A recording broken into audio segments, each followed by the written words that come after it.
on the other side of the globe. But anyways, I'll start with one. Yeah, so I'm looking forward to a good discussion. So I have a PowerPoint I'm going to use. I got some nice art and pictures and what have you that I'll be using as well. So let me just switch over here. So I'm going to do a share screen.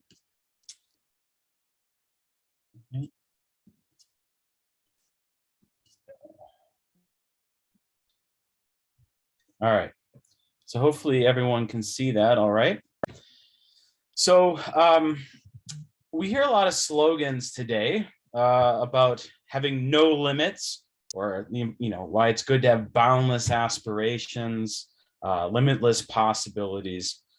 So I just sort of picked out some images here that I think express that kind of cultural ethos. Something I think about our cultural ethos that sort of valorizes unbridled individual choice, sees a maximizing mindset where more is better, as sort of the default assumption.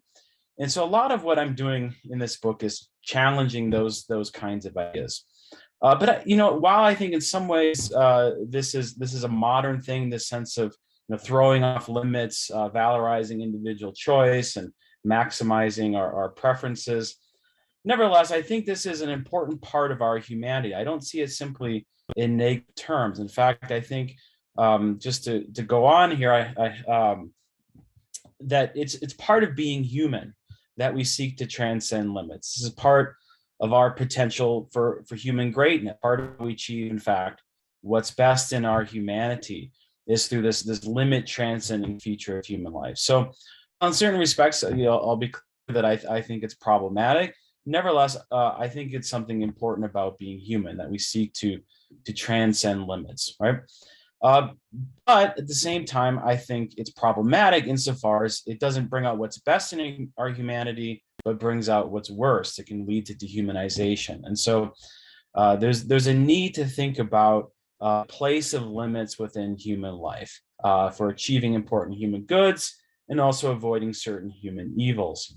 So my book, The Virtues of Limits, in part is, the title has double meaning. It means in one sense, a virtue is something that's excellent, it's good, it has certain benefits. So there are benefits to recognizing limits in human life.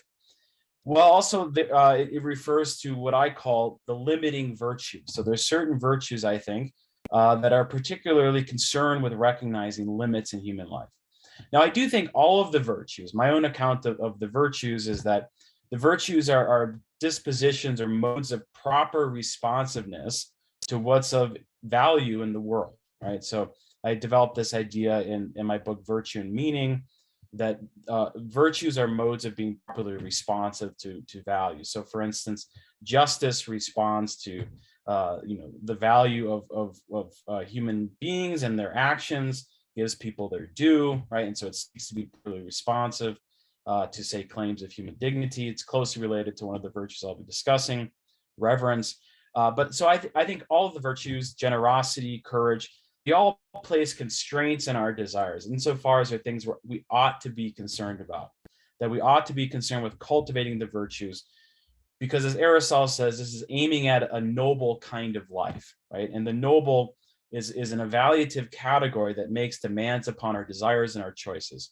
So in a broad sense, I want to say all the virtues impose limits. But I want to look at these specific virtues as concerned, what I'm calling the limiting virtues, as concerned with limits in a more specific kind of ways. These virtues that I discuss, there's 6 of them that I discuss. Maybe you might think of other limiting virtues. I think to be sure there are, but these are the ones I focus on as being especially important. They're humility, reverence, moderation, contentment, neighborliness, and loyalty. And I explore these in relation to 4 general sort of domains of limits in human life. One that I call existential. So existential limits just have to do with what exists, as I call it, the given world, the world as we have it. So there's certain ways we need to be related to the world as we have it. Then there's moral limits.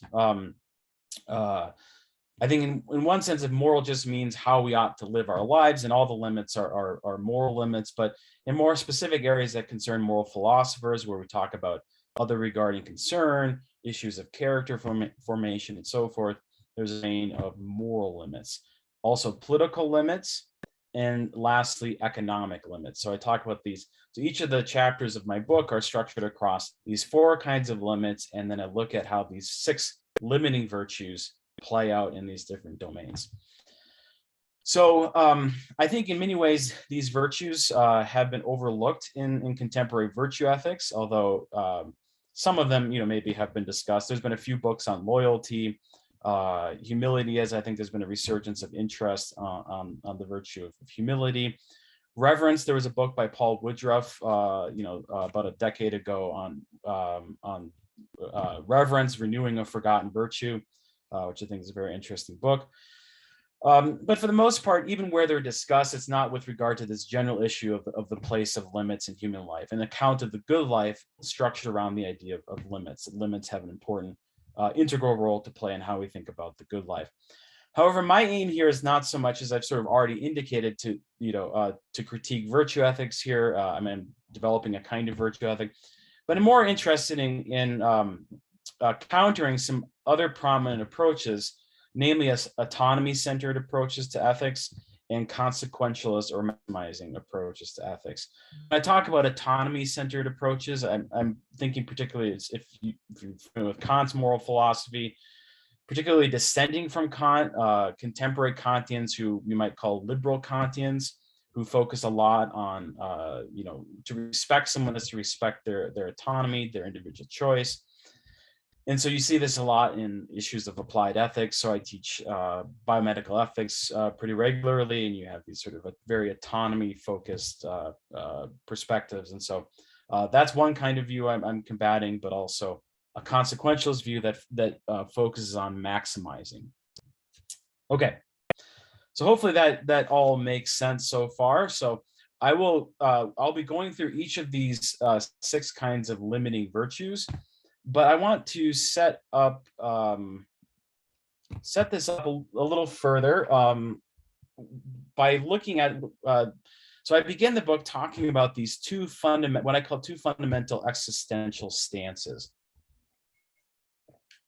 or orientations towards the given world. So the first of these is the choosing controlling stance. I should say, by the way, if you're not familiar with this, is Prometheus here, having stolen fire from the Olympian gods. So Prometheus, of course, is a Titan, a non-Olympian god, but he steals fire and gives it to humanity. So I'll come back to talk a little bit more about a Promethean posture here. But I contrast what I call these two fundamental existential stances, which I think the goal is not to say that we should choose one over the other, or that we need to adopt one over the other, but it's a question of the relationship between them. So the first one I call the choosing controlling stance. And all mature human beings adopt this stance to some extent in their efforts to improve their lives in the world around them through controlling, transforming, and overcoming the given, or the given being just what exists. Something that we don't choose, that's sort of given to us to operate within the world as we have it, so to speak. And I think this is important. I think it's part of being human that we make choices, that we seek to transform the world, that we seek improvement. And so I'm not in any way denigrating this. I think it has to have an important role in any good human life. However, at the extreme, this stance gives expression to a Promethean project of playing God by seeking mastery over the given world. So you often hear this language of playing God used, I think in biomedical ethics, for instance, around discussions about genetic engineering.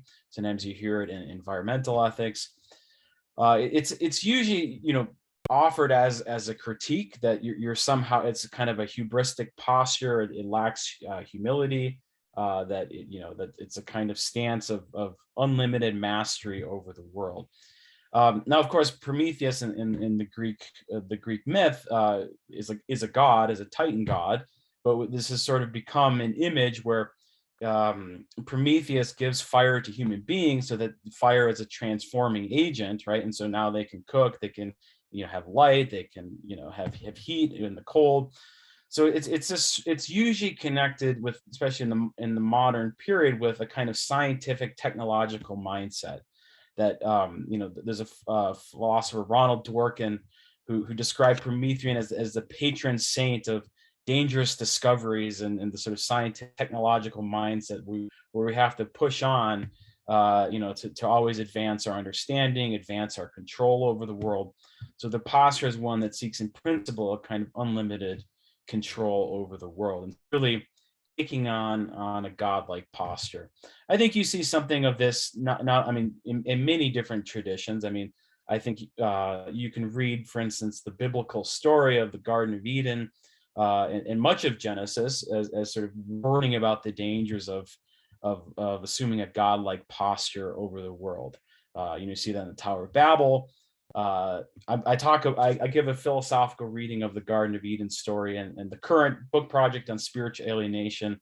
It's very interesting that they, they eat of the tree of the knowledge of good and evil. This is often interpreted as a fall, but I think it's also Kant and Hegel and more recently Leon Kass in his book Reading Genesis say it's not simply a fall. It's also a rise into our moral spiritual self-consciousness.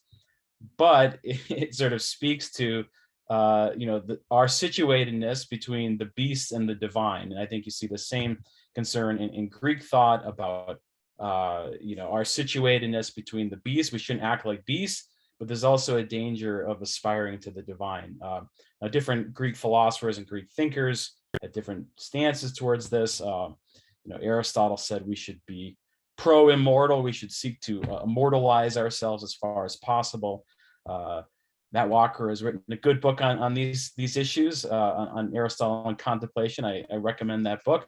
But many of the Greeks had a concern about adopting this kind of godlike posture, seeing it as perhaps a kind of hubris. And of course, Aristotle did acknowledge we are situated. This is part of the end of the Nicomachean Ethics, where he's sort of torn between, okay, we're human, we have this divine-like element within us, and so, how should we live out our humanity that's sort of in this in-between condition between the beast and the divine? Okay, so I think that's part of the human condition, and we can go wrong insofar as we don't live that out appropriately. I'll come back to say why I think humility is the key limiting virtue, precisely because it's about our proper place. It acknowledges, or it gets right our proper place in the scheme of things. Okay, so the other stance I call the accepting, appreciating stance. And this stance is at odds with the Promethean project. By accepting and appreciating a given, it imposes limits on the choosing, controlling stance. So I'm not suggesting that we should accept, adopt the kind of quietist picture where we just accept everything as it is and sort of don't do anything. That's not what I'm going to be arguing. But rather, we need some way to properly relate these two stances. So there's a question here of how should we think about the relationship between the choosing, controlling stance and the accepting, appreciating stance? Okay. All right. So this image may be familiar to you if you're familiar with the Sermon on the Mount. This is the lilies of the fields and the birds of the air. So Jesus, in the Sermon on the Mount says, "Do not be anxious about anything, but be as the lilies of the field and the birds of the air, not anxious about anything. But at the same time, seek ye first the kingdom of God, and these things shall be added unto you." But I think this image of the lilies of the fields and the birds of the air is a kind of accepting, appreciating stance where we have faith that we don't need to sort of grasp too much to get the things that we think we need, but we can trust in due course that these things shall be added unto us.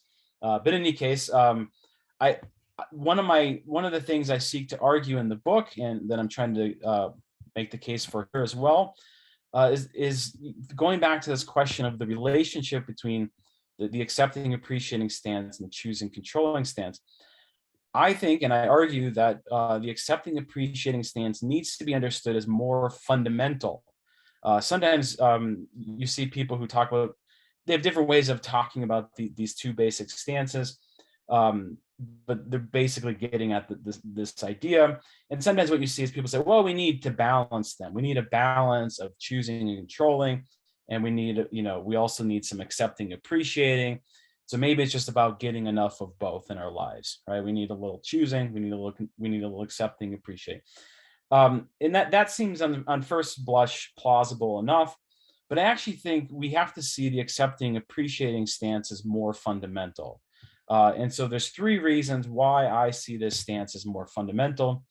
First of all, we need to be properly responsive to what is of value in the world in order to know how to act, not to act. In other words, the accepting, appreciating stance should inform when and how we take up the choosing, controlling stance. Some of you may be familiar with Iris Murdoch's work on attention, where she says, the moral life depends upon attention. Knowing how to act well when the time comes depends upon our habits of attention. And she cites the St. Paul in the Philippians, whatsoever, is noble, whatsoever is just, whatsoever is lovely, think upon these things, right? And so being able to act well in the world depends upon a contemplative stance towards the world. The Jesuits like to talk of being contemplatives in action. They like the action a lot, but it's the idea is to be a contemplative, where your life of contemplation should feed into the life of action. So knowing how to act well depends upon, first of all, appreciating what's of value in the world, accepting it as good, appreciating it, and then we can begin to reflect upon how we should live our lives. Okay, so that's the first point. The second is that given the limits of our existence, we need to recognize that a state of perfection will never be realized through our efforts. And so we need a way of living with and being at home in the world amidst imperfection, which means that we need a way of coming to see life in the world as good and worth affirming despite the ill. So one of the issues that I bring up in the book is what I call the problem of cosmodicy. Some of you may be familiar with the term theodicy. A theodicy is a justification of God's ways in the face of evil and suffering. So in the face of all the bad things that can happen, how do we justify why God would create such a world with evil and suffering? I think behind the problem of theodicy is the problem of cosmodicy. This is, in a sense, the deeper problem. It's the problem shared by people, whether they believe in God or some other higher power, or they're atheists, or they're agnostics. We all have to come to terms with the problem of cosmodicy. So cosmodicy is justifying life in the world, or the world, cosmos. Dicey comes from the Greek for justice, or to defend the justice or the goodness of the world. And so the problem of cosmos is, can we affirm and justify life in the world that's worth living in the face of evil and suffering, right? And so a religious person might have, a theist might have, a way of saying, yes, we can come to affirm that, but they have their own special problem of theodicy. But cosmodicy I see as the more fundamental issue. Some of you may be familiar with Fyodor Dostoevsky's great novel, The Brothers Karamazov, where Ivan Karamazov says, it's not God that I don't accept, although in fact I think he is an atheist, but for the sake of argument, he accepts God, but he says it's the world created by God that I don't accept. So that's really the challenge, and Dostoevsky seeks to respond to that through the character Father Zosima and his two fundamental teachings, that life is paradise and we're responsible to all for all. Of course, a very Christian perspective. But this issue of cosmodicy, I think, is really fundamental, and part of what I think this accepting, appreciating stance, it's a matter of coming to an affirmation of life in the world is worthwhile in the face of imperfection, in the face of its limitations. So we need a way of living with our finitude, our creaturely finitude, the imperfections of the world. This is a hard balance to get right, because we don't want to just accept everything as it is, but we're also not going to. Part of my argument, especially in the political limits chapter, is against a utopian perspective and endorsing what I call a politics of imperfection. but we need a way of living with imperfection. Not that we don't try to seek improvement, but recognizing that we'll never achieve a utopian condition, which literally means a no place. It's nowhere except in the imagination. We need a way of living with the world as we have it, seeing it as meaningful and worth affirming despite the ill. Okay, so that's the second sort of point I want to make about the accepting and appreciating stance being more fundamental. Lastly, in an important sense, our achievements are not complete without our appreciation of them. So as I said in the first point here, that our appreciation or contemplation comes first in sort of the order of action, right? But in a way, it also comes last, I want to argue. So if we think about going back to the biblical account of creation, the first creation story, God creates the world in 6 days and then completes his creation through appreciating, where he contemplatively, sorry about that, beholds it as very good and rests on the seventh day. So it's interesting, it's called the seventh day of creation. And what God does in the seventh day is rest and appreciate the creation. And so you see this in the practice of the Sabbath. In the practice of the Sabbath, Jews and Christians imitate God in creation. The Sabbath completes our own work through restful appreciation of this work, as well as the world in which we live. So the book actually ends with a section. This is in the economics limits chapter, ends with a reflection on the Sabbath. So the Sabbath is a break from the work week, right? And sometimes we think of the Sabbath simply as a kind of like, as a resting point. William James spoke of a moral holiday. We take a moral holiday. It's just sort of a break from the real activity of life. When in fact, I think, for instance, Rabbi Abraham Joshua Heschel in his great book on the Sabbath says that the Sabbath is not a mere armistice, but rather it's the telos of creation. It's really the completion of creation. It's the fulfillment of it. So in contemplation of the world and of our own lives and our activity, we actually find a kind of fulfillment. And so this is a sense that contemplation, in a way, or the Sabbath as a space for contemplation, is the completion of our lives. It's the telos of our lives. It's the fulfillment. Now, of course, Christians believe that there's the beatific vision and the afterlife, but you also see something of this in Aristotle. One of my favorite passages in all of Aristotle is in the Eudemian Ethics, Book 1, Chapter 5, where he's asking, responding to this cosmodicy issue, what is it good to have been born? And he says, if it were just about pleasure, then all the sort of things we go through, we'd have to say, no, it wasn't, right? And he says, citing Anaxagoras, it says, we're here to contemplate the order of the universe in the heavens, right? That, the contemplation is the fulfillment. And so even our own achievements themselves are not complete without our appreciation of them. And similarly, we can't be fully fulfilled without taking in and beholding, appreciating the beauty and splendor of the world around us. So, and if we believe in God as the ultimate source of that world, that ultimately culminates in contemplation of God, as it did for Aristotle as well. Okay, so let me now turn, so we can kind of keep in mind those sort of that sort of argument there. There's sort of three reasons I give for why the accepting appreciating stance is most fundamental. Now, the limiting virtues that I want to talk about, they're ways of getting this relation right between these two fundamental existential stances, the choosing controlling stance and the accepting appreciating stance. So humility can be regarded as I say, the master limiting virtue. It ensures that we recognize and live out our proper place in the scheme of things. So again, that goes back to this point about, that we're situated between the beast and the divine. And that humility is the master limiting virtue because it ensures that we recognize our proper place. So we shouldn't see ourselves as mere beast, non-rational animals, in other words. But we also shouldn't see ourselves as divine. I mean, at least not fully, maybe we have an element of the divine. Maybe we're made in the image of God, but we're not God. And so humility gets that right. Now, some people think of humility as a kind of self-abasement. You see this, for instance, in David Hume. Humility is just a kind of self-hatred.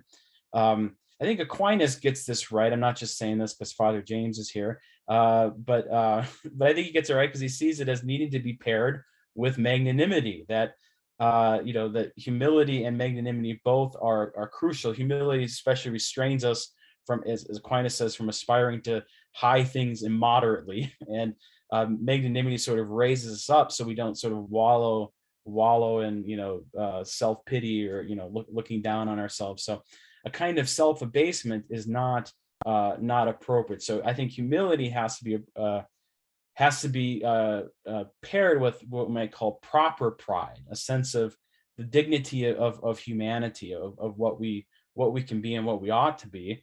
But at the same time, there's improper pride, which is hubris, where we aspire to be gods when in fact we're not. So as a limiting virtue, I say that it's especially concerned with reining in this tendency to play God, or this, what I call the sort of Promethean project of playing God, which we see, as I've already mentioned, in this scientific technological mindset. Although I think one of the most prominent Promethean figures in the modern world is Nietzsche, and I discuss Nietzsche in the book. And he's not so much, he doesn't have quite, he's not endorsing necessarily this scientific technological project that you see, from, Descartes and Bacon onwards to, recent stuff on genetic engineering or gene editing. For him, it's the project of playing God is a creative cultural project. So you find Promethean projects that are sort of scientific, maybe emphasizing techne, to use the Greek term. And then you find those that are more, emphasizing sort of poiesis or creativity, remaking ourselves in a creative way. So, Nietzsche says, you should make your lives a work of art, that you sort of create yourself, that you, and this is how we can justify life, is through the sort of projects of self-creation. So, sort of opposed to seeing ourselves as created or creatures, we become gods in creating ourselves in this sort of cultural process. So the virtue of humility recognizes against these postures. So I discussed both Nietzsche and Dworkin's defense of playing God with regard to genetic engineering, which expresses the scientific technological mindset, sort of attempts to defend playing God. And one of the key arguments against that is just to defend the virtue of humility as a virtue that recognizes that some things must be accepted and appreciated as given and not subject to human control or manipulation. It properly acknowledges our dependency on others and on the natural world, as well as on values or goods not of our own making for living well and meaningfully as human beings. In fact, I don't think we can just create goodness out of nothing, like ex nihilo. Goodness is, objective goodness is, if it's not objective goodness, then it's just preferences, whatever you happen to prefer. But I think that doesn't sort of meet the needs, so to speak, of the human heart for meaning. We want to live our lives for something of value. And so humility is this posture of receptivity to something of value beyond ourselves.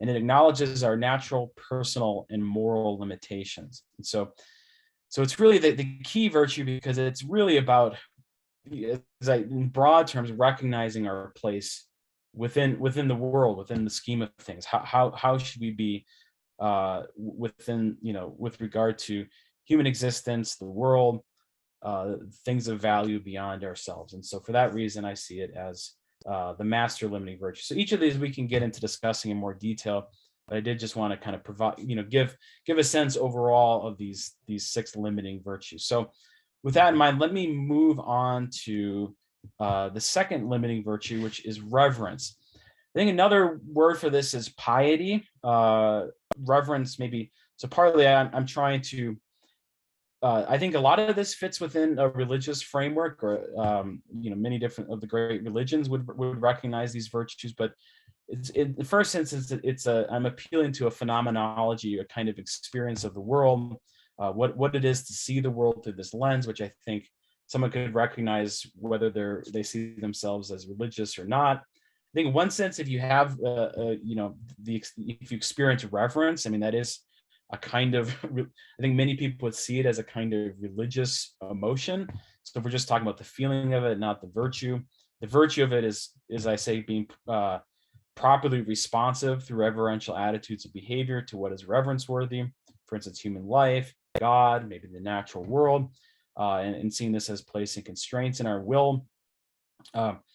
So reverence, I think, is oftentimes, maybe seen as within a religious context, and we might see it in those terms. But I think anyone, insofar as I recognize something worthy of reverence, something that they regard as sacred, can see that reverence, has an important place in human life.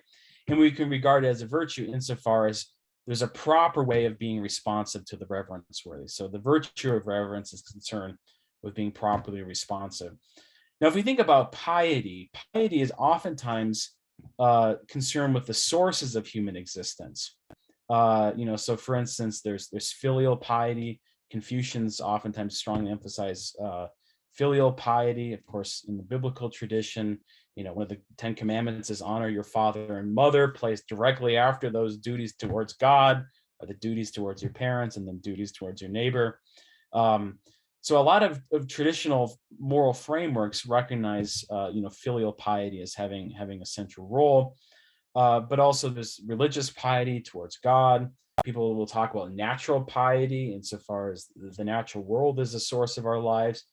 Patriotism oftentimes has an element of piety. If you just think about the term patriotism, it has to do with the father or the parent and a certain kind of, if you ever read Socrates' Plato's Crito about Socrates and his relationship to Athens, it has a real sense of filial piety. Again, there's potential worries in some of these cases, or maybe all of these cases. There's a way of getting it right. And so the virtue of reverence, or the virtue of piety, is getting it right with regard to the reverence worthy.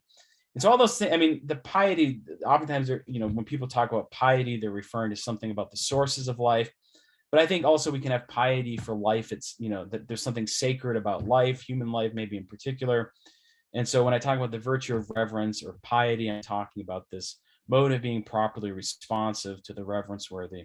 And I think these are, I think this is closely connected with humility. In fact, if you've read, or if you go on to read Paul Woodruff's book on reverence, I think he actually conflates reverence and humility. He ends up saying that humility is a vice because he sees it as a kind of self-abasement, but he sees hubris as the opposite of reverence. When I think of hubris as the opposite of humility, and irreverence is the opposite, obviously, in my view, of reverence. But they are closely connected. So something in the intuition there that places reverence and humility closely together. Because I think reverence, part of how we define our proper place in the world is through, which is the concern of humility, is through reverence. It's through showing reverence to what is worthy of a special kind of regard. And there can be gradations of this. And I think we could think about respect as a kind of limiting virtue. Reverence, we might think of as a kind of heightened respect. So there are things that deserve a kind of heightened respect. And maybe, there's some things that are most reverence worthy, or maybe even we say, with regard to God, if we believe in God, that God is worthy of worship, right? Which is a sort of, the sort of most heightened form of reverence. So again, I see those two virtues, the virtues of humility and reverence, as closely linked. In the second chapter, I talk about moral limits. I talk about character formation. I focus particularly on the Confucian account, where begins from filial piety, but it extends outwards. The Confucius uses this term li, which has to do with ritual. I mean, it really can be seen as a kind of social propriety, or we might call certain normative expectations around manners. some of you may be more familiar with Confucian thought than I am, but I think there's something really important that's got here in the sort of central role of a kind of using the language of li, or ritual, ceremony, social propriety, which is really about showing a kind of respect or reverence, for traditions, for fellow human beings. And I think that has a really important role in character formation. And I'm interested in character formation as, this idea of giving form to our desires. So we need to give form to our desires. And part of what Confucian Li does, ritual, is to give form to our desires. I think the poet William Butler Yeats, he's got this beautiful poem called A Prayer for My Daughter, where he says, "How but in custom and in ceremony are innocence and beauty born." I'll say it again. How but in custom and in ceremony are innocence and beauty born. It's really a kind of Confucian thought that it's through custom and in ceremony, through Li, through this cultivated reverential mode of being in the world, that so innocence is not, this is a moral innocence, not a kind of animal innocence, but it's something it's cultivated. It has to be brought about. And so it comes about through a process of character formation. Okay, so again, all these things can be discussed more, but I'm giving you a broad picture. Let's turn to moderation. So this is an area, so another thing I focus on when I talk about character formation is, of course, the role of moderation, particularly for Aristotle. Moderation is a limiting virtue because it is concerned with avoiding vicious extremes. For Aristotle, it's kind of master virtue as well, because all the virtues of character consist in realizing a proper mean between excess and deficiency in some feeling or action. One thing I forgot to mention when talking about reverence is that I think it's really important if we recognize, so I make a case for absolute prohibitions, which are the kind of ultimate moral limit on our action. And I think in order to recognize that, I think we need the virtue of reverence. So we won't properly recognize absolute prohibitions if we don't have a place for the virtue of reverence. So for instance, we talk about the sanctity of human life. So the virtue of reverence is properly responsive to the sanctity of life, that we're not to intentionally take an innocent human life. Without that virtue, we won't be properly responsive to that. So again, that's another way. Without the limiting virtues, it leads to a kind of dehumanization. So Aristotle says that there are some actions, this goes back to the point about moderation, there are some actions for which there's not a proper mean, like there's not the proper amount of like killing innocent people. He says murder doesn't have a mean. Adultery, there's not like the right amount of adultery. Like it's always ruled out. So Aristotle, I think, recognizes absolute prohibitions, although he doesn't really, get too far into like what's the basis of these. But I think it is a sense of something sacred. We can kind of leave that aside for now, but we can come back to it in discussion if we want to. So moderation. So I'm thinking about moderation as sort of a broader category. So sometimes people use moderation and temperance as interchangeable. I think of temperance as a specific form of moderation, because one thing I talk about in the chapter on political limits is political moderation. So I think moderation is a more general category that has to do with avoiding extremes. So temperance has to do with, our animal appetites, feelings of bodily pleasure. And so temperance has a really important role in character formation, because we first of all need to be properly related to our appetites. So it ensures that we aren't enslaved to our animal appetites, and therefore it makes us receptive to what is ennobling of our humanities. So it plays a sort of crucial role as we're beginning to form our desires. We have to be able to step back from our desires and ask what in fact is good for us to desire. And so temperance, again, has this crucial formative role. It gives shape or form to our desires by making us receptive to what is in fact noble. So we desire pleasures in the right sort of way. I think, we might think about sexual desire here. So there's sexual desire that's just mere lust, right? Where it's just like an animal appetite. But then, there's the distinctively human form of sexual desire, which is romantic love, which has an ennobling, more humanly fulfilling aspect to it. So temperance in the form of chastity, plays a crucial role in ennobling our humanity. In the same way with food, I mentioned Leon Cass earlier in his book on Genesis. He also wrote a book called The Hungry Soul, in which he looked at eating. I think the subtitle is called "Eating and the Perfecting of Our Nature," and he talks about how human beings dignify, their eating, so we don't just feed like non-human animals do, but we eat, we feast, or we dine, we feast, and we sit around a table and we have manners, and it's sort of ennobling of this basic animal activity. So, like the Confucian idea of li or cultural ritual, with reverence, I think Aristotle, his focus on moderation or temperance in particular, has this sort of ennobling aspect to our humanity. I also talk about, so I mentioned I talk about political moderation. It doesn't seem to be a terribly popular virtue today in our political lives. So increasingly polarized, especially in the United States. Maybe the United States, I don't know. I don't want to make claims about who's the most polarized, but it seems like we have these growing chasms. And so political moderation is really an attempt to avoid extremism and polarization, to find common ground. It's part of what I call a politics of imperfection, where we try to find some basis to cooperate together. It's often manifested in an ethic of dialogue, trying to understand where other people are coming from. Doesn't necessarily mean you don't have lines you draw or things that you just think are wrong, but it does try to avoid seeing the world in terms of the forces of light and the forces of darkness, that you're on the side of the light and your political opponents are just completely forces of darkness and so forth. And it's particularly concerned with avoiding the worst evils. I think this is defended in the Federalist Papers, which were defending the U.S. Constitution. In many ways, the U.S. Constitution was defended on principles of moderation, that we're not going to achieve some utopian condition. How do we deal with faction? We need checks and balances in place to help mitigate some of this factional conflict. Again, these are all things we can come back to, but I do defend political moderation as important for recognizing appropriate political limits. All right. So let's now move on to contentment. So we have three virtues left here, and then we'll turn to discussion. So some of you may be familiar with this image. This is from the story from the Grimm's brothers, The Fisherman and His Wife.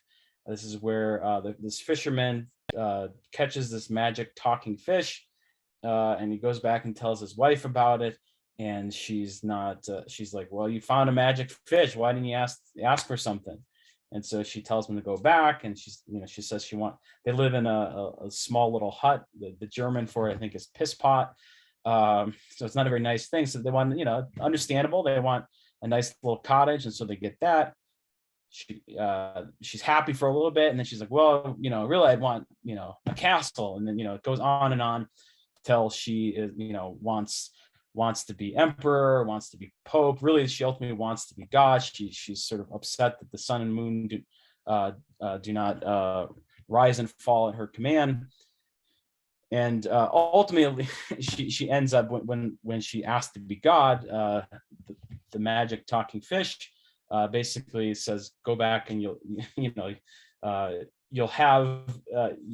see she has what she's asked for." And really, there's an interesting part of that story where it's a question of, is this a godlike condition? Is contentment, right? Maybe that's what would have been the best thing to begin with. Although I think there's this question of, I think this story nicely raises this issue, because it's not clear that one should be content with totally squalid conditions, right? There's a place for wanting to seek a kind of improvement. But there's also a place, especially I talk about this in the last chapter on economic limits, where a capitalistic culture encourages us to want more and more, to think that there's never enough. And so we should always be seeking to get more and more. And so I see the virtue of contentment as I say, it's the virtue of knowing when enough is enough, of not wanting more than is needed for a good life. Of course, it's going to take prudence to know, what is enough, but it at least sets the sights on.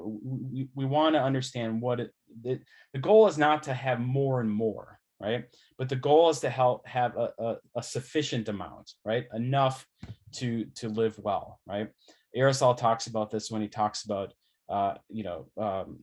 economics versus sort of the art of acquisition. Economics, the term koinonia, it means something like household management, a kind of focus on the home, something that's self, seeking the necessary material resources for living a good life. And he says those people who just seek to acquire more and more, they're not serious about living well, right? Because they don't know that the good life cannot be found in having more and more.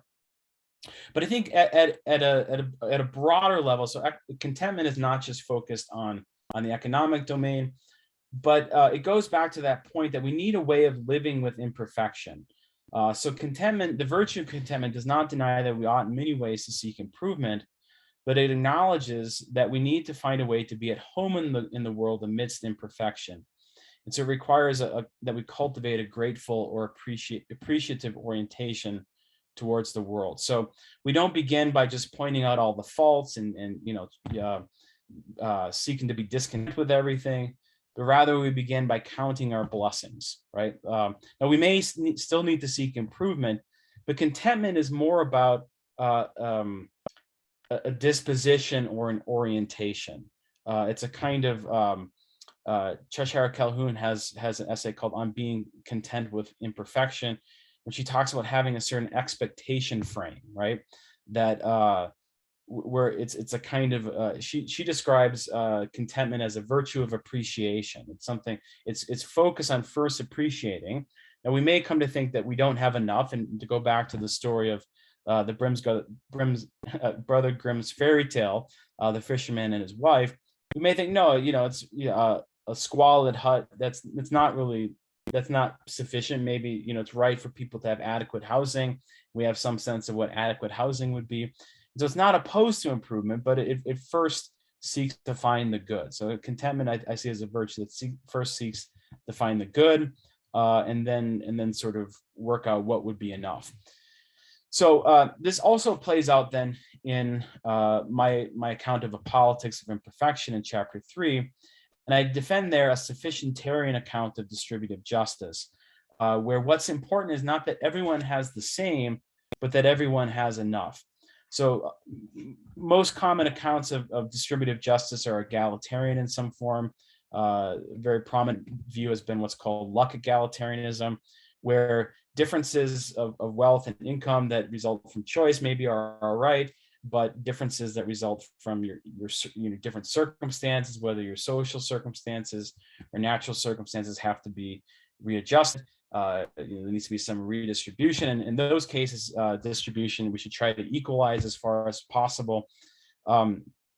I think this is a problematic mindset towards the given world. We're always constantly comparing our status to someone else's. And what we should really be concerned with is that people have enough, right? And so I think a lot of the plausibility of, for instance, a luck egalitarian account is not that like it's so important that everyone has the same. Like it doesn't seem to be that important that one person has one rich person is slightly more rich than another person. What seems to matter is that people have enough. In other words, poverty matters most. And so it's important that people have enough to live well. Now, I do think economic equality is important. What I meant to say is economic inequality is important, because I think if there's too much of a divide, then I think that can cause problems. It causes problems in a democratic society where more people can have more power because of the influence of wealth. So that it's not to say that inequality is not problematic at all, but in terms of justice, our primary focus should be on ensuring that people have enough to live well. So you can see how the virtue of contentment also is connected to that account of distributive justice. Okay, I've already discussed greed. I think so I seek to recover in that last chapter on economic limits, this idea of Aristotle's idea of koinonia, which I call home economics, which is it's somewhat redundant if you think about Aristotle's term economia is household management. It really means like a kind of home economics. So it's really putting the home back in economics, and it's an attempt to see economics should be about fostering a sense of community and sense of home in the world. And so that's how our economic life should be oriented. I think so much of modern life is centered around, while we have these egalitarian ideals, it's also very sort of status driven. We're always seeking whether it's higher economic or social status, and you're never content. But if you're never content, then in a sense, you're going to be always alienated from your existence, because you're always seeking that next best thing. And so we need to recognize ties that bind. I'll get back to this when I talk about loyalty. That the Benedictines have this vow of stability, which I think is worth reflecting upon, especially in our modern condition. That's especially for like high status elites, is very mobile. It's very focused on always achieving the next best thing. Thinking about actually being rooted in a place. The importance of that. I think we don't live well without being rooted. I think a rootedness is a human need, a sense of being at home in the world. And a lot of the sort of issues around depression today and loneliness, I think, are connected to a modern sense of rootlessness. And so, again, that's a big claim. We can come back and talk about it more. It'll come out more as we look at, especially the virtue of loyalty. Before getting there, I want to talk about neighborliness. So 2 more slides left here. So these last 2 limiting virtues are really, in some sense, limits on what we might think of what morality can demand of us. A lot of modern moral philosophies endorse, an impartialist ethic. Whether it's Kant, who says, we have to will what can become a universal law for all human beings, or utilitarianism says we should always be seeking, at least in one version of it, act utilitarianism, that we should seek always to maximize the greatest happiness for the greatest number, or at least we should follow those rules that would maximize the greatest happiness for the greatest number. And so they're universal, they're impartialistic, which contrasts, very much with ancient moral philosophies. Aristotle spent more time on the topic of friendship in the Nicomachean Ethics than any other topic, and of course that includes, for Aristotle, friendship or philia includes our love and relationships with family, as well as with what we would normally think of as friends. Could also include civic friendship. But also, I mentioned earlier, you think about Confucian ethics that starts with filial piety, with relation to parents, siblings, grandparents, and previous generations. So there's much more of an emphasis on nearness or proximity. Think about Mencius, for instance, says that the world would be at peace if everyone treated kin as kin. People seek the good in what is far, but we should seek it in what's near. And so neighborliness, the virtue of neighborliness is really, I'm particularly thinking of the Jewish and Christian teachings on neighborliness, perhaps best exemplified in the parable of the Good Samaritan, as we see depicted in this picture. Neighborliness is a form of human solidarity that recognizes, as I put it, the moral significance of proximity. Famously, Peter Singer, some of you may be familiar with Peter Singer's work, he says, proximity is morally irrelevant. He gives a sort of famous example of going by a pond and there's a child drowning. Should you wade in and even if it's going to ruin your clothes, should you wade in and save this person? I think everyone says yes, of course. Well, he goes on to argue, well, then we should think seriously about our obligations to people around the globe who are in famine. And I think there's a lot that's right, that we should have some concern, but if we're always acting for the greatest happiness, then we sort of come into some of the objections that are often raised against utilitarianism, that it's self-alienating in a way, that it's self-mutilating, that we can't have our own projects or things that give our lives meaning, that we always have to be living for the greatest happiness. But beyond that, I think it's not, a lot of these modern moral theories are insufficiently attentive to the concrete of the moral life. That in fact, our sense of the dignity of human beings begins from these face-to-face encounters. So while I think this has been overlooked in modern moral theories such as utilitarianism, Kantianism, it's certainly there in our older cultural traditions, in the West, particularly in the biblical teachings around the love of neighbor. I think you see it, as I said, in Confucian ethics. Um, as we see in the parable of the Good Samaritan, our neighbor whom we are to love is not just someone who lives nearby and who is part of our community, but anyone, including a stranger that we encounter face to face. So in one sense, it's universal. It extends to all humanity, but the neighbor is the one who's nigh, who's near, right? And so it focuses on concrete humanity rather than abstract humanity. And this should inform how we think about our duties of assistance. So, I mean, there's always this danger that in loving human beings in general and abstractly, that we'll love no one in particular.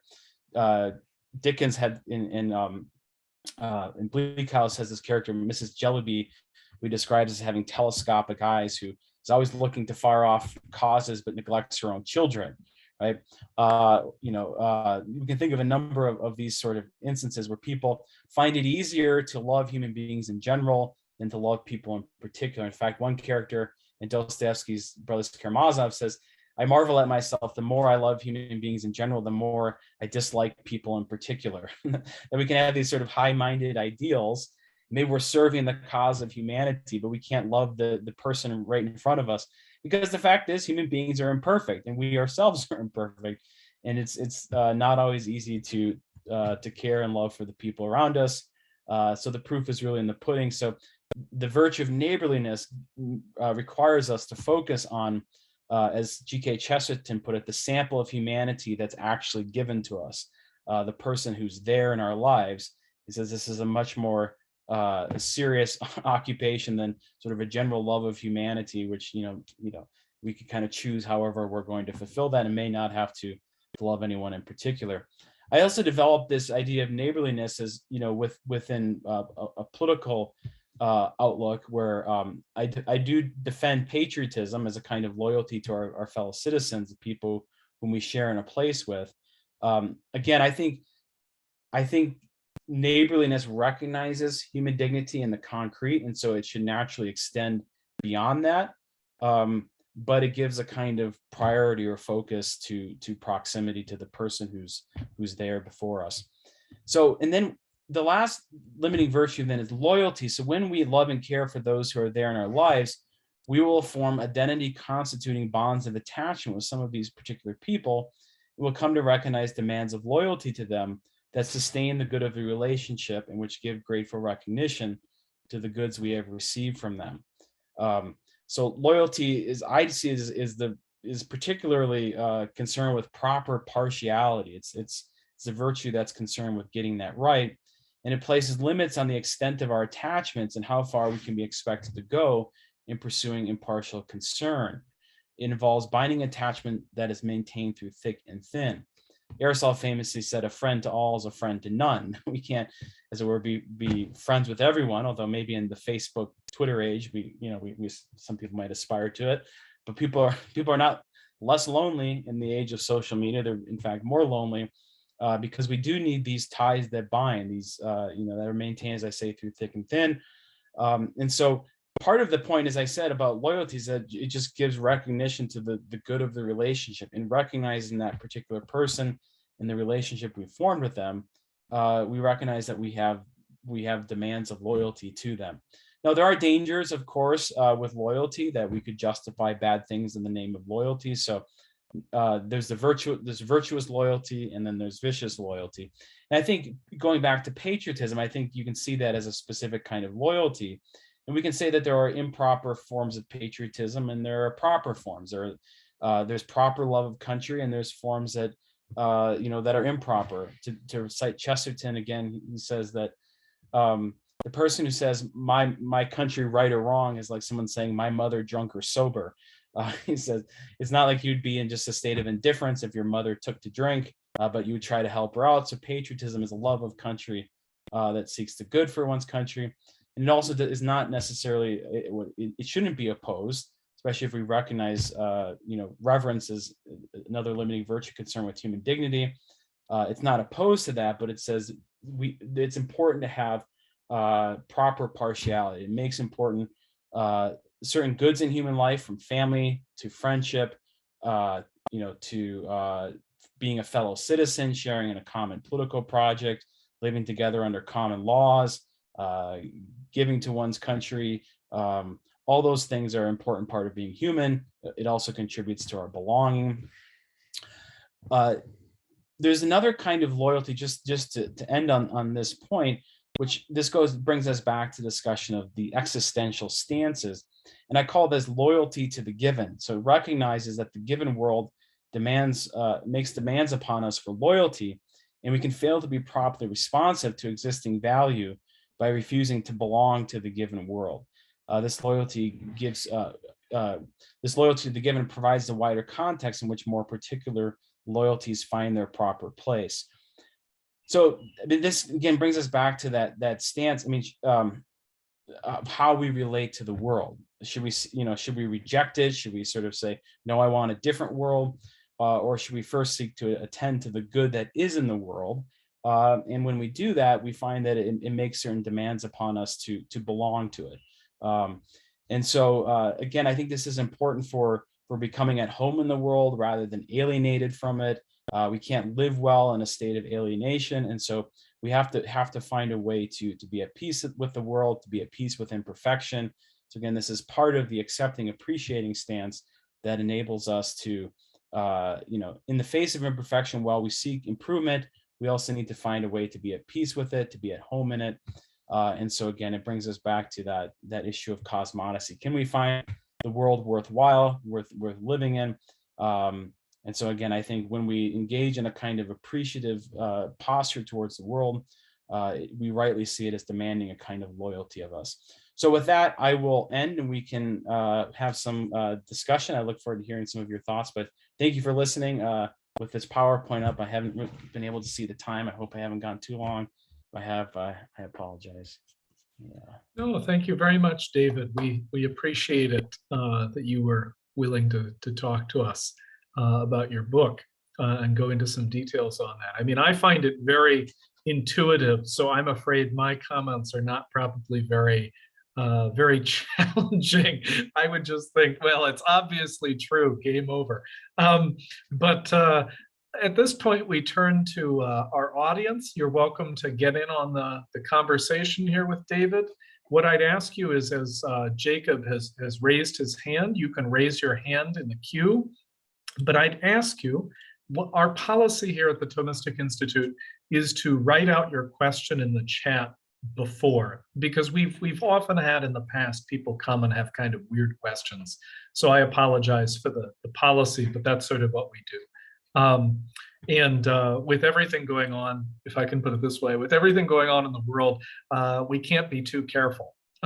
So if you could type your question out in the chat, I would appreciate that, because that can help me moderate. You can just give me a general idea of what your question is, and then I'll call on you. So I'll give people a few minutes to do that. While you're getting your questions typed into the chat, I would just remind you that our next meeting is on May 21st. We're going to have the next talk. That's going to be with Dr. Zena Hitz. She's going to be talking at 9 a.m. on May 21st, another Saturday. The last one for this semester. She's going to be talking about the intellectual life in the midst of suffering and limitations. So the joys of the intellectual life. So you're welcome to come back for Dr. Hitz next month.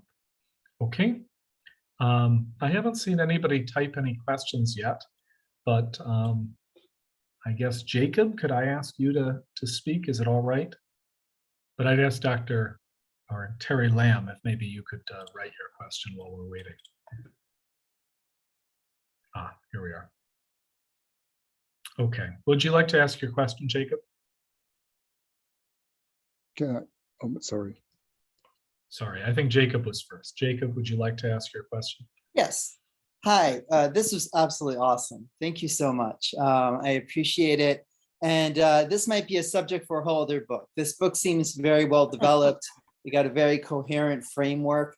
But it's interesting to nonetheless ask a general question about situations where two reasonable people that fully believe in all these principles may disagree and have a dialectical clash about the best course of ethical action in relationship to a problem. In our world today, we have a lot of negative feedbacks in relation to, you mentioned gene editing, and there's like cloning, and there's issues of abortion and other issues.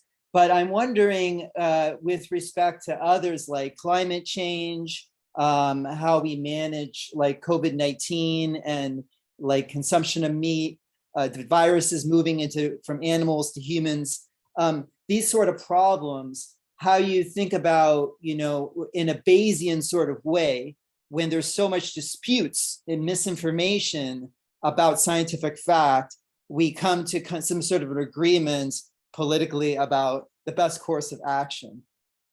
Yeah, that's a great question, Jake. Thank you very much for that. Yeah, I think we're in a difficult state epistemically with regard to, in other words, with regard to knowledge. I think, in the age of, well, I mean, this is the way I often feel. It's a mixed bag. That there's ways in which it's good that certain media has been more democratized. That there's more people being able to share maybe divergent points of view, where you don't have certain maybe social elites being able to kind of control certain narratives. But it does also make it confusing for people to know what to believe, right? And so people oftentimes just go with kind of whatever their political tribe is, right? And so I think this is an area where particular humility, so some of these virtues, we may still ultimately disagree on some things, but I think these virtues could help us make some headway on some of the things that ail us. So I think just, humility in the form of intellectual humility, that understanding, well, we have a certain kind of social formation, social situatedness that, where maybe some things seem obvious to us that don't seem so to others. I find the attempt to kind of close down conversation not helpful. I think it kind of makes the problem worse in a lot of instances. I don't think we're ever going to get away. So part of like living with imperfection is the fact that, we're not going to have a perfect epistemic situation where like, it would be nice if all the answers to the difficult questions of life, and maybe even not so difficult questions, were just readily available to everyone, and like there was no way that they were contested. But that's not our situation. I don't think it will ever be. And so how do we live with that? I think, well, we have to say, look, what might I have to learn from someone who I think is just like totally wrong about something, right? Well, I think if you begin with a sort of humility, like, okay, I might have something to learn from this person, even if I don't ultimately agree with them, there still is something that I can learn about where they're coming from. Some of the arguments that John Stuart Mill gives about, and On Liberty, just about learning from people, that we can't be really confident in arguments unless we've heard opposing points of view. So, that's one thing. I think in a way that something like humility and even reverence, I find it disconcerting how often people's opponents are dehumanized. People can talk a strong game, but I think if you don't see people who you see as like having divergent moral, political, cultural views than you do, if you're sort of disposed to dehumanize them, I think we're already in a pretty bad state. So again, a little more reverence in our public discourse would be good. But there are other things, controversial issues like you mentioned. So, one of the ways I began thinking about this project was in teaching biomedical ethics. And so there's a lot of things like, an accepting, appreciating stance, in my view, shouldn't just be that we should never seek, medical care. That might be one way. You could just accept whatever happens to you. If you get cancer, I guess that's the fate that was dealt me, and I'm not going to seek any treatment, right? And many people do seek to extend their lives, right? But how far should we extend? Should we try to live, cure death as like, or mortality is like the final frontier of disease? what would happen if we did that? And so there, I think you have to give a specific argument about, for instance, what is it to be human? Like, would we lose important goods that you know, does mortality, as our human finitude, in fact, structure something important? Now, I don't know if we'll ever get to that point, but there are people who are seeking to extend the lifespan as far as possible. Is that necessarily a good thing? There's also, you know, with that, there's questions about, you know, how does it lead, you know, Michael Sandel will talk about this in his book, The Case Against Perfection. It leads to a certain way of regarding children as products of your choice rather than something, rather than gifts to be accepted, right? And so I think it's hard, you know, there's gonna be like the knockdown argument, because part of, I think we have, I mean, I think there's broad background worldviews, and, you know, and I think, you know, to go back to Father Dominic was saying, like, a lot of this, you know, sort of makes sense and is intuitive. You know, and I think it does fit within a theistic framework quite, you know, especially humility and reverence. And a lot of these things I've sort of appealed to, you know, the biblical tradition and also Confucian thought, you know, sort of giving some basis to this, but a lot of modern moral perspectives that are quite opposed. And for those people who think like the most important thing is autonomy, take your choices, you know, what do you say to them? I mean, you try to get someone to see, you know, what it is to take a more accepting, appreciating posture. What's lost, don't take that. There's also other arguments. I mean, I actually think that if you think that autonomy is the most important value, it actually is self-undermining, because why would choice be so important if there's nothing worth choosing that could place constraints in our choices? So if they're always just about, you know, choice, it's like there's a sort of deflationary aspect there if we don't recognize anything beyond choice as being more important. So I actually think of choice or autonomy, or, you know, freedom in the sense of autonomy, as having derivative value. You know, when we respect freedom of conscience, there's a difference between freedom of conscience and freedom of choice. Conscience claims are claims about some value that makes demands upon you. So that's why I think we recognize conscience claims, whereas like preference for between flavors of ice cream is really not, you know, nothing to get worked up about. And so like we, you know, there's not like a moral obligation to respect, you know, I mean, whatever. I mean, people should be free to choose whatever ice cream they want, but it doesn't have the same kind of demand. So it's a big question you're asking. I mean, I think some of this is like background worldview that you have to. It's like a beginning. What I would say is, I think discussion about the limiting virtues are a starting point for some of these more complicated discussions. So I think what I at least want to make a case for is, yeah, we actually really do need to think about the place of limits, and some of our default assumptions about autonomy or about maximizing our preferences. We need to give some more thought to that. And so hopefully I've made a decent enough case to get people to think, yeah, maybe there's something we need to recognize important limits in human life. But no, that's a really, I mean, I think I mean, the book I do get into genetic engineering, but there's sort of big questions that, you know, like, where do we go too far in, you know, like the sort of therapeutic measures where it becomes a kind of problematic pursuit of, you know, a godlike status or something. Yeah. Thank you again. Yeah. Okay. Jacob, do you have any follow-up, or is that it? Oh, no, I just think it's very thought-provoking, and I just think it's interesting to think about this in a Bayesian way, in terms of like, once we do come up with a consensus, like not lots of conspiracy theories, one consensus about what is, what's scientific truth, moving forward with things like the Anthropocene, and like how, you know, so we can have some collective action, because there's a lot of these problems you're discussing you can resolve on individual level, but something like climate change, we're gonna need some international coordination, much less like international coordination to like resolve them. But yeah, I think that's right. Yeah. Sorry. Yeah, Father James. Oh, I was just going to ask Dr. Lamb if he can, Terry Lamb. I think he's next up in the queue. I'm sorry, I was just moving on to the next guy. Can I speak? Right. Okay. Yeah, go ahead. Yes. Thank you very much for your marvelous presentation. Thank you so much. As far as I know, There's a Christian psychologist called Scott Peck, and he said that the main problem of human being is that they have rugged individualism. That is, they don't admit that. Maybe some of my teachings when I've grown up, they teach me you have to be self-actualize yourself. There is no limits for yourself. There's just like your first line, boundless. People have unlimited potential. And Peck is an American, and he said that people don't admit that they have limits.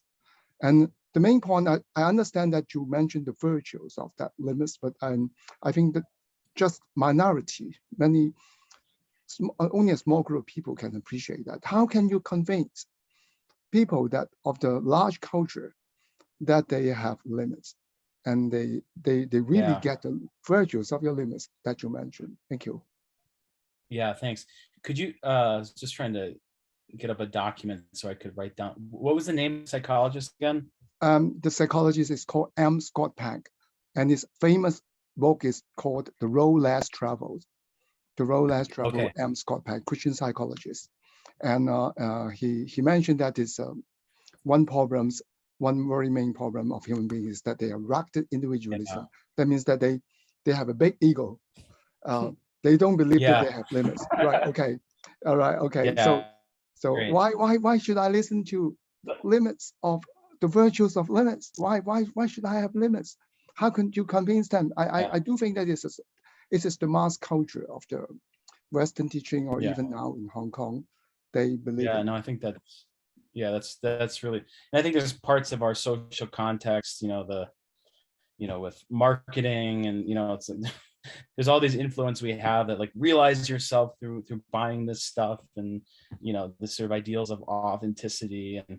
And I think the cultural winds, make this message, countercultural, you might say. Although I do think, it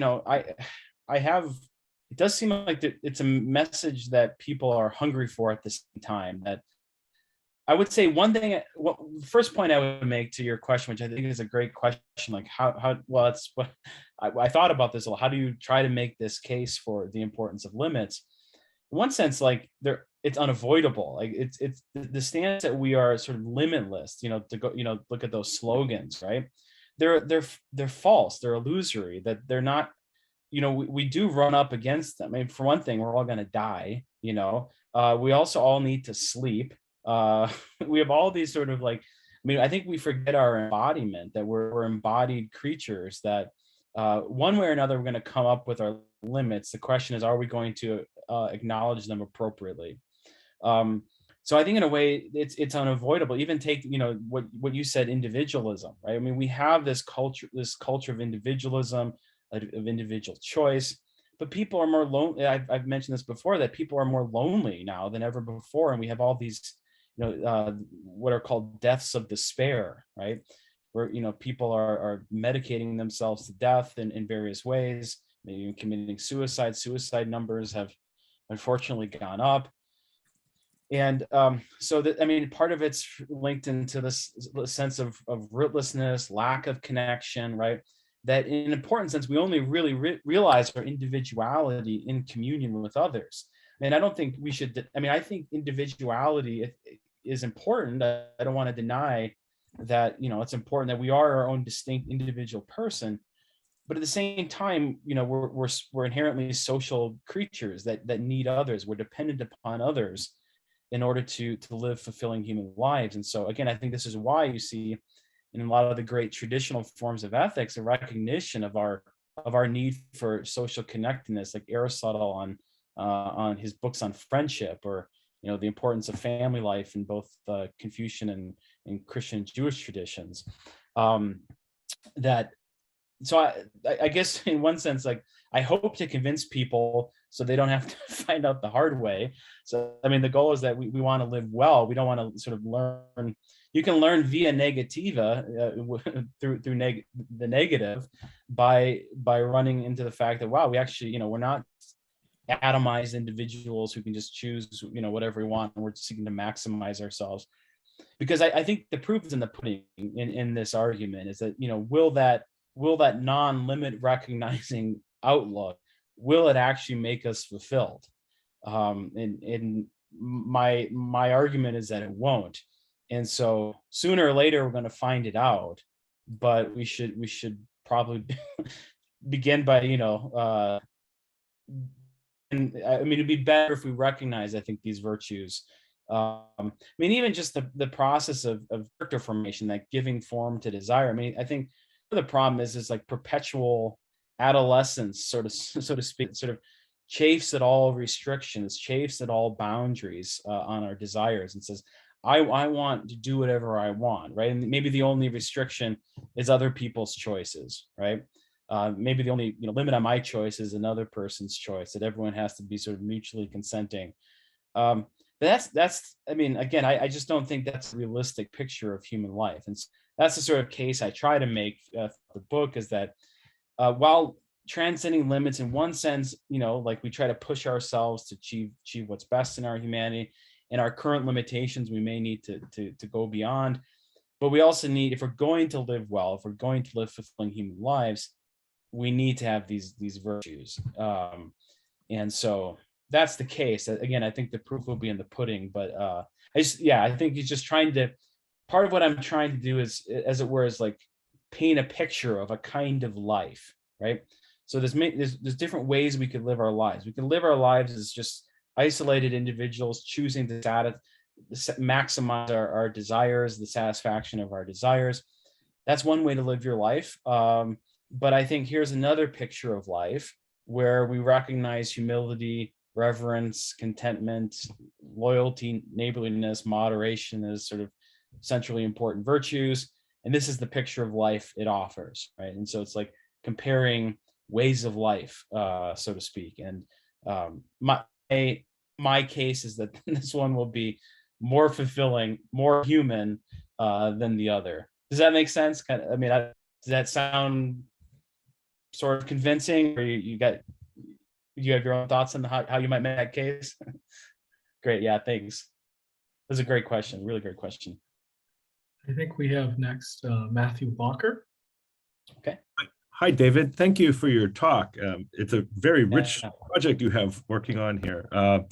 And you answered a question I was going to ask you about medical enhancement technology. So I'll ask you a question about a brief remark you made about Nietzsche and his thought that we might, or we should, view our lives as potentially works of art that we play some role in creating.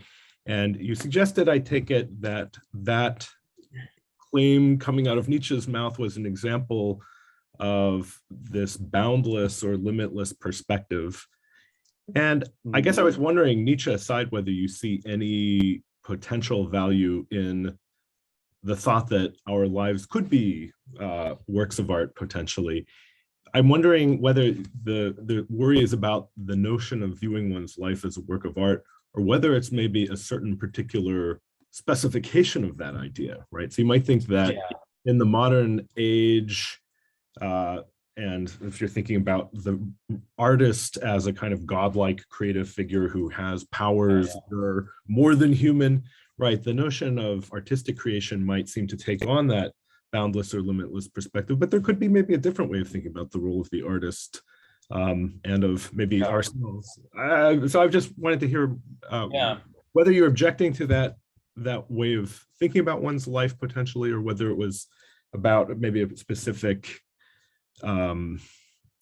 specification of that way of thinking about one's life. Thanks.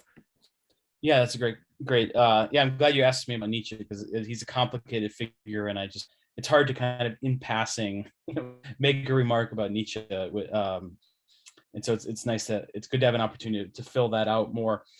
So I think so I'm certainly I think there's nothing wrong. I mean, nothing wrong that's good about like cultivating ourselves, creating ourselves in a certain kind of distinctive way. And I think that goes back to Dr. Lamb's question just about individuality. There's certain problematic forms, but there's also good forms.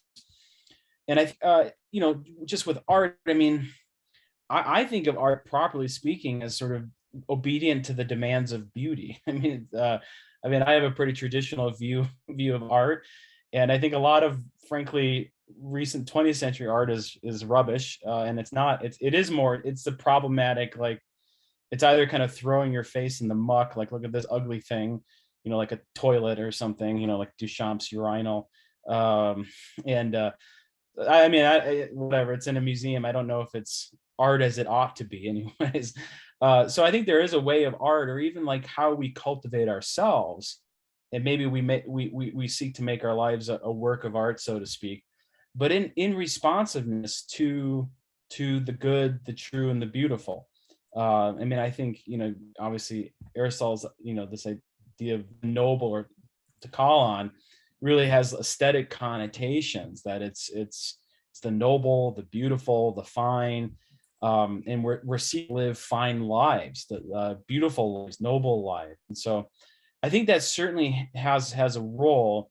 I think the question is, are we creating ourselves, as it were? Is it just a matter of like our own, are we wholly self-creating? I think that might be the more nuanced way to put it. I think we should engage in creating beautiful things in response to the beautiful. It's kind of a platonic picture here. I think about, Mary Midgley, Iris Murdoch, says similar kinds of things. I think the artist should seek to be responsive to the beautiful, whether that's in creating, paintings, or maybe it's one's own life, seeing it as an art. But I think it ought to be responsive. Now, so my problem with Nietzsche is precisely that he elevates will above responsiveness to some objective good, or something that's objectively beautiful. And so you see this even in, one as Nietzsche could sound like, he's got all this stuff on the will to power and the Übermensch, the always overcoming, right? So he's always seeking to overcome these what he calls resistances, what I'm calling limitations. But then he also has this ideal of like yes saying, right? And that could sound like it's like an accepting, appreciating stance, to say yes to the world, right? But really for Nietzsche, it's like the ultimate expression of the will to power. It's like, in spite of everything, we say yes to the world. He says to stand over everything as its own heaven is the sort of ultimate, like where you just declare it good, right? The will is the bringer of redemption by declaring all it was as I willed it. This is sort of his like amor fati, love of fate, where we declare. So it's like we bring the will is what brings the redemption, rather than the will is responsive to some objective good. And so I think it's not clear why we should affirm the world if there's nothing. I think Nietzsche's very concerned with this cosmodicy issue. Out of Schopenhauer, where Schopenhauer says, desire is inherently, he's drawing from Buddhism here, that desire is inherently unsatisfying. He sees primarily as a appetitive desire. But I think in Schopenhauer, in his views of aesthetics, actually, I think you could get a more positive view of a kind of contemplation that's. Schopenhauer doesn't articulate this, but Nietzsche is concerned to respond to. Schopenhauer ultimately says I know you know all this, but we should resign. Nietzsche says we should. No, we always need to be overcoming resistances, and it's all about the will. There's a line I quote from a Hungarian philosopher, Oral Kolonai, who says, response, not fiat, is the prime gesture of the human person. So we need to make ourselves responsive. It's about responding to some good, self-transcending good beyond ourselves. Whereas for Nietzsche, it's all about, the will, the will brings our own will brings the redemption. But again, I think that goes back to, what I was saying to Jacob, that, like a autonomy perspectives, I think that's self-defeating. If there's nothing worth willing, there's nothing that could constrain our will, then in a sense, so what? Like maybe Schopenhauer was right then, if there was nothing beyond ourselves worth affirming. I think this also goes back to Terry's point as well, but just individualism. Part of the worry there is that it's just sort of like, it's like navel gazing or something, where you're just like, it's too self-focused. It's not responsive to the good. And so I think our lives that's part of humility, is to recognize that the meaningfulness of our lives depends upon kind of receptivity to a good beyond ourselves. a power not ourselves that makes for righteousness, as Matthew Arnold put it. And so yeah, so I think part of my argument is just it's self-defeating, the Nietzschean project of just that we can, as it were, it's a kind of bootstrapping of meaning, right? That we can just, as it were, make our own meaning in the world, which that's a terribly implausible view to me. I mean, really what we're doing is we just have these basic drives that we're trying to achieve, and we're trying to overcome the resistances to achieving them. But at the end of the day, what's the point? I mean, this is where I go back to Aristotle, and where he says if it's all just about satisfaction of desire, whatever desires we happen to have, then we'd have to say it wasn't worth it. So again, I don't think Nietzsche ultimately solves the cosmodicy issue with willpower. Do you have thoughts on that, Matthew? I mean, you're nodding, but yeah. No, it sounds right. Yeah. We're Aristotelian, so I mean. No, thank you. I guess since we great don't question. have anybody else in the queue, I wonder if I can close us out with one last question, and then this will be the last one, so we can all get to lunch on our side, and you can get to bed. Yeah. So my question is sort of when we talk about limits, I tried to think up of an objection, and I think there is something of an objection here that I do think is reasonable. So the focus on limits can be problematic if you think something like this. If you think that other people should be imposing those limits on people, it looks like saying individuals have limits can be just a way for powerful people to control others, right? Yeah. That the peasants are never, right? The peasants are never going to be capable of education, so why care about universal literacy or things like that, right? So now, obviously, to think we have limits doesn't mean anybody should enforce them. Of course, that's a different question.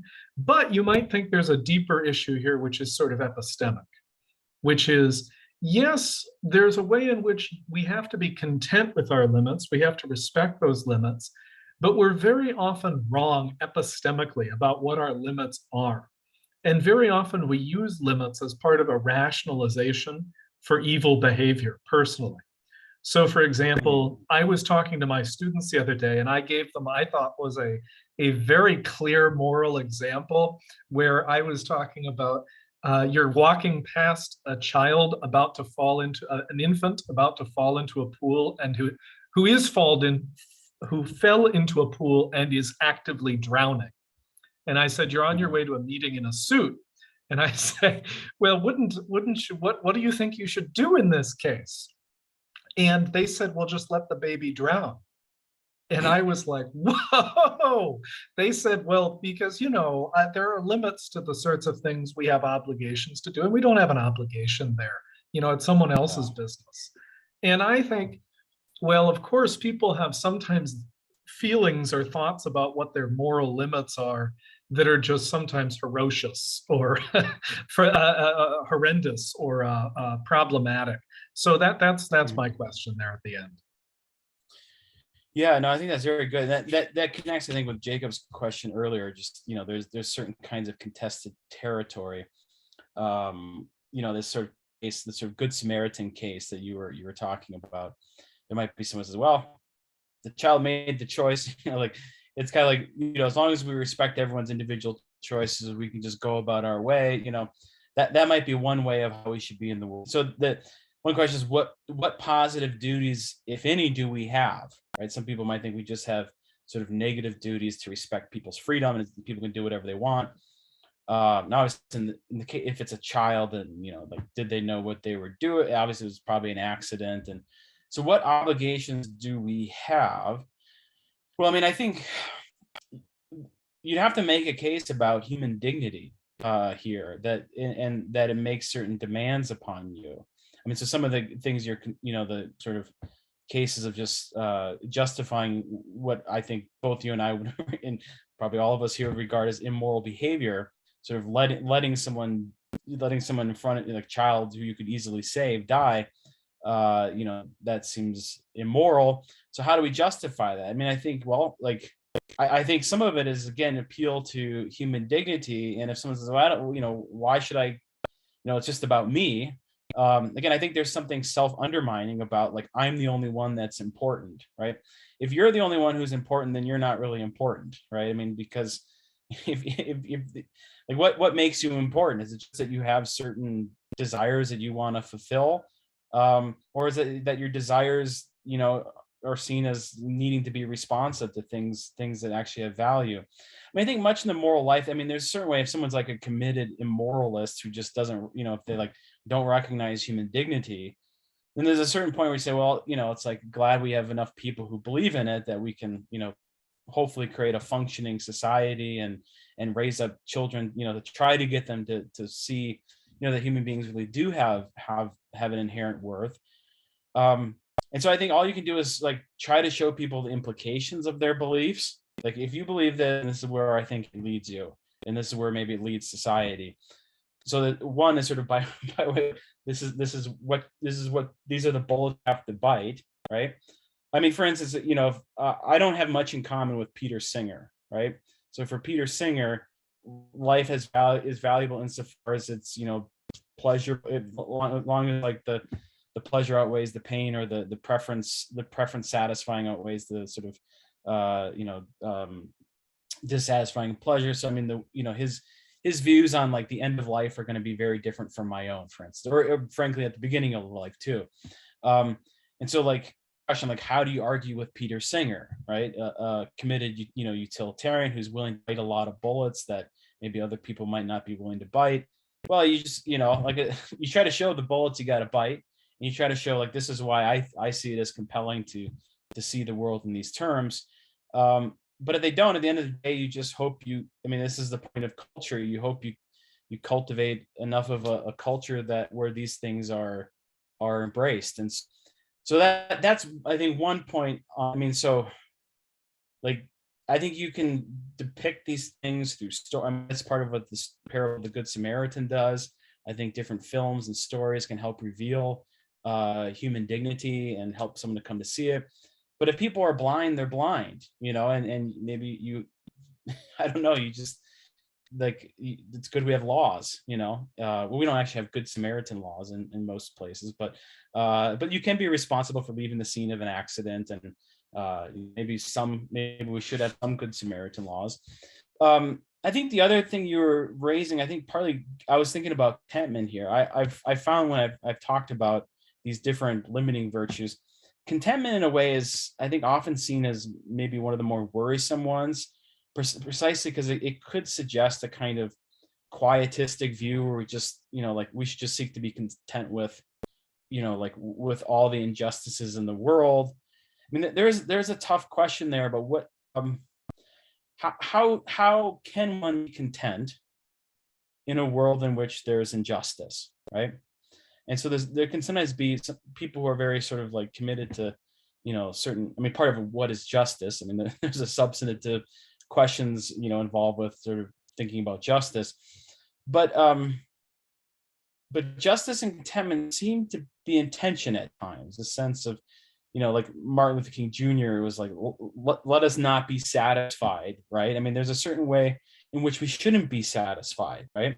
And we have to balance a kind of, well, maybe in some ways we need to be discontent, but in other respects, we need to find a way to be at peace with the world, to be at peace and not at peace, with the state of the world, right? And I find that hard to articulate. How do you get that right? But it seems to me important that we need to get it right, that contentment is a virtue, that it is important to find a way to get home in the world, to be in some sense okay that the world contains good things and bad things. If you require the world to be perfect, if you're to be a utopia, then I think you're not going to live a fulfilling human life. So I think we need, some people say we need to, like, there's an expression, maybe, I don't know if all of you have heard it, but we need to walk and chew gum at the same time, if you've heard this expression. So we need to find a way to do two things at the same time, to work for the good, to seek the improvement that's possible, to seek the good that's possible, while also finding a way to be at peace with the world. And I take it to go back to the Sermon on the Mount, right?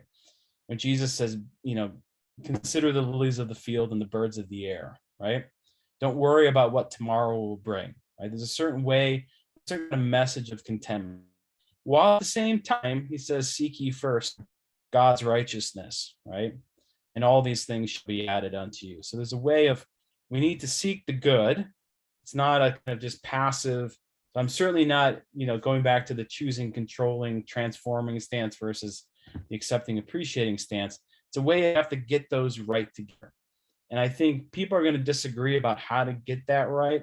But I hope to at least convince people of is that we extremes where it's just all about control, taking control of things, and thinking that we can achieve a kind of mastery and, achieve utopia, because it's not possible. And it's spiritually problematic, I think, to adopt that posture. But also it's problematic to just accept things simply as they are, right? And so I'm trying to chart a path with these different limiting virtues of how we get that right. Now, some people, my own views might come out differently than some others. I can't remember who mentioned genetic engineering. I think, Matthew, you mentioned it. I'm quite strongly opposed to designer babies. And, there are some people who say, oh, if you really care about human life, you should seek to enhance its quality as best you can. I think for my views, it distorts basic facets of human life, the parent-child relationship and so forth. So I'd have to give a sort of extended argument there. But so it's good we ended. It's good we ended with the Sermon on the Mount. I thought that was that's the best place to end. Yeah, I should just a good place to stop. So we have the righteousness of the kingdom above all else, and contemplate the lilies of the field. So I just watched with the brothers, the Monty Python Life of Brian. Always look on the bright side of life. So that's where we are at the end of our session today. So thank you all for joining us. Thank you very much to Dr. McPherson David for being with us. We hope to see you all next month.